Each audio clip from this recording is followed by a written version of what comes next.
They've got to hold on to HIV. Why? To hold on to their funding. It's a disgrace for any other disease with this much disagreement about the cause. We would by now have a balanced portfolio. They're dispersing AZT to 200,000 Americans in the name of a hypothesis that stands unproven, a drug that is the most toxic drug that has ever been licensed for long-term consumption in the free world. How the United States gave AIDS to the world. Acquired Immune Deficiency Syndrome, known best by its acronym, 4 letters we've been told to fear. The AIDS crisis is very real. Its dark form casts a shadow over the statistics of the dead and dying. Virtually none existed in 1980. By 1995, AIDS had afflicted over 1.5 million lives globally, 500,000 in the United States alone. It's been called the plague of the century and portrayed like some medieval nightmare. It knows no pity and respects no limits. We've been told that it can strike anyone and everyone is at risk. For over 15 years now, AIDS has terrorized social America, and still there is no cure. What causes AIDS? We've been told that AIDS is caused by this tiny retrovirus. Its name is HIV, and virtually everyone who is infected with it is expected to develop any one of 30 different diseases, all of which ultimately result in death.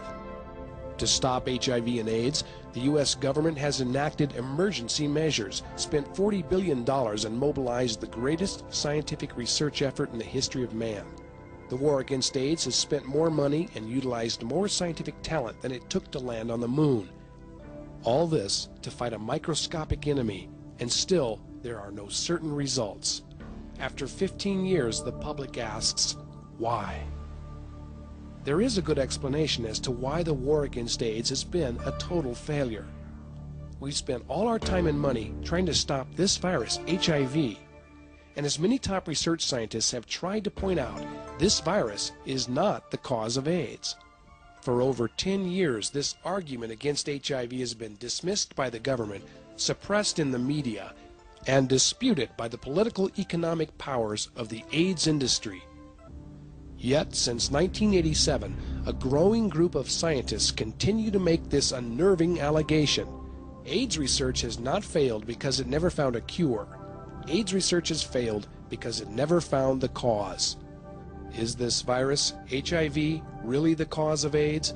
If it isn't, why are we being told this?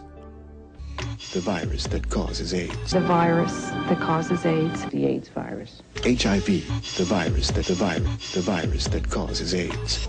The public has been very supportive, yet with over 100,000 research papers published on HIV and AIDS, there is still no direct proof HIV causes immune deficiency. The entire government-funded approach to fighting AIDS is based on this unproven hypothesis hanging from a frayed thread, and with the weight of mounting evidence against it, this hypothesis is in serious trouble. In fact, the entire international effort to stop AIDS has all its eggs in one beaker. Time, money, treatment, and millions of human lives hang in the balance. If HIV is not the cause of AIDS, millions of people have been told that they're going to die for no reason at all, and hundreds of thousands have been treated with permanently impairing drugs, some of which could cause AIDS themselves. If HIV does not cause AIDS, how many lives have been lost to a misdiagnosis, and how many more will die in the future?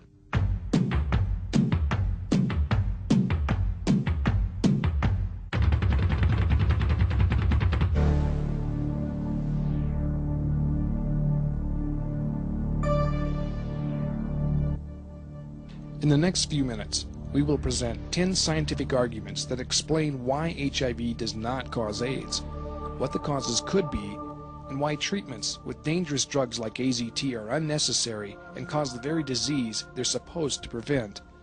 We will also explain to you why this information has been kept back from the public awareness, and why the U.S. Department of Health, the pharmaceutical industry, and AIDS activist organizations have perpetrated this myth. As citizens, taxpayers, and people who also someday could be at the mercy of a misguided program like this, we hope you will see the importance of this issue. Is HIV the cause of AIDS? If not, As Neville Hodgkinson of the London Sunday Times put it, then we will have witnessed the greatest medical scientific blunder of the 20th century.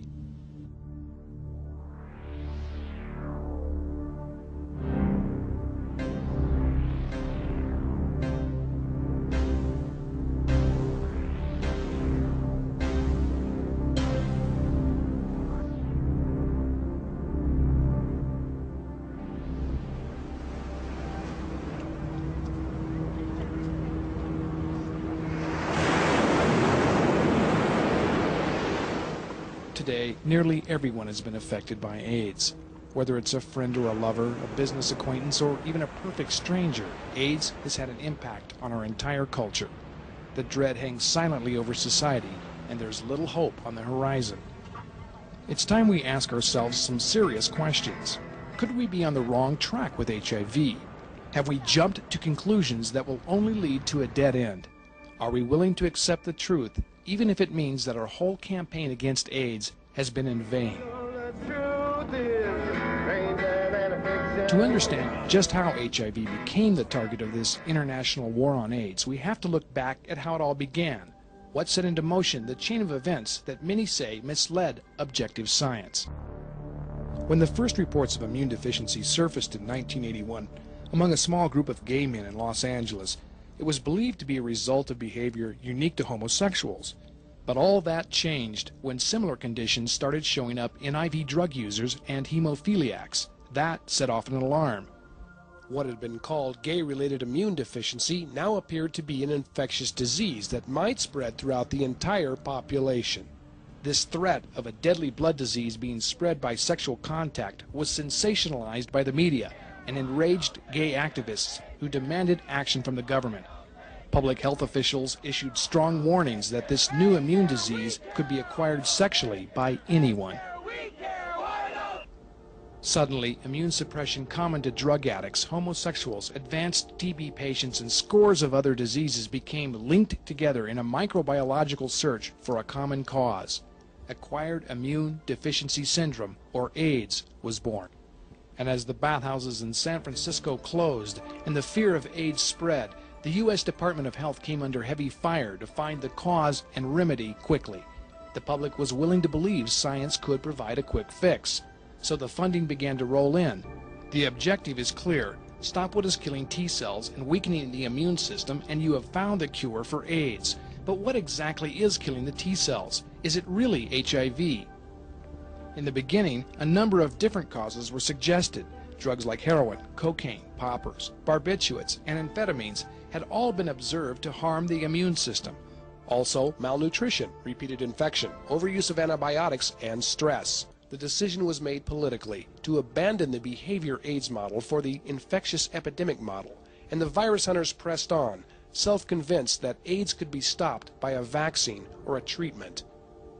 Two of these were Robert Gallo from the National Cancer Institute and Max Essex from Harvard, who had made public speculations by 1982 that AIDS might be caused by a retrovirus. Gallo's earlier research with retroviruses in the cancer program had been a failure. None of the viruses he studied could be directly linked to the cause of a disease, and his research yielded no benefit to the patient whatsoever. But one virus, HTLV-3, got Gallo's full attention.